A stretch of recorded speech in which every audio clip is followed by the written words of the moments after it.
దుకాణం, sales men, కిరాణా shop వ్యక్తి వీళ్ళంతా డైరెక్టర్లు. వాటిలోకి మద్యం ముడుపుల సొమ్ము మళ్లింపు 77.55 కోట్లు జమ చేసిన అదాన్ లీలా ఎస్పీవై డిస్టిలరీలు బహుళాంచెల్లో అందచేత అనుబంధ అభియోగ పత్రాలు వెల్లడించిన సిట్. ఒకరేమో ఎలక్ట్రికల్ దుకాణాలు సేల్స్ మెన్, మరొకరేమో కిరాణా కొట్లో పనిచేసే వ్యక్తి, ఇంకో ఇద్దరు ఫ్యాన్సీ స్టేషనరీ షాపుల నిర్వాహకులు, ఒక కొరియర్ వ్యాపారి, మరో ఆఫీస్ బాయ్. వీళ్ళంతా ఎవరనుకుంటున్నారు?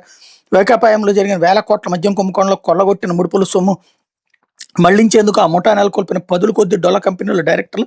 అలా ఉన్నట్టు వాళ్ళకి తెలియదు ఆర్థికంగా వెనుకబడ్డ ఇట్లాంటి వాళ్ళ గుర్తింపు పత్రాలు దొంగిలించడం, వేరే అవసరాల పేరిట వాటిని తీసుకుని దుర్వినియోగం చేసి వైకాపా మద్యం ముఠా ఈ డొల్ల కంపెనీలు ఏర్పాటు చేసింది అన్నటువంటి వార్తని హైలైట్ చేశారు. లేకపోతే ఇంటర్ పరీక్షల్లో 32 పేజీలు బుక్లెట్, అందులోనే అన్ని సమాధానాలు రాయాలి. ప్రథమ సంవత్సర విద్యార్థులకు మాత్రమే. రెండో ఏడాది వారికి 24 పేజీలు. పబ్లిక్ పరీక్షలకు హాజరు కానున్న 10.57 లక్షల మంది విద్యార్థులు 23 నుంచి పరీక్షల ఏర్పాట్లు పూర్తి. ఇదేందో నాకు అర్థం కాలేదు.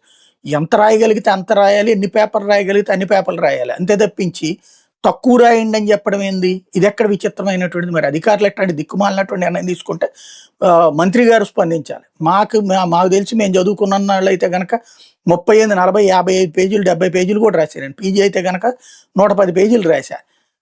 అది ఒక్కొక్కళ్ళ రాత తీరుని బట్టి ఉంటుంది. 3 గంటల్లోనే రాసేది, గంటలేమి ఎక్కువ ఎవరు. బట్ అట్లా ఒక్కొక్కళ్ళది రాసే తీరు ఒక్కొక్క రకంగా ఉంటుంది. ఇక్కడేం విచిత్రం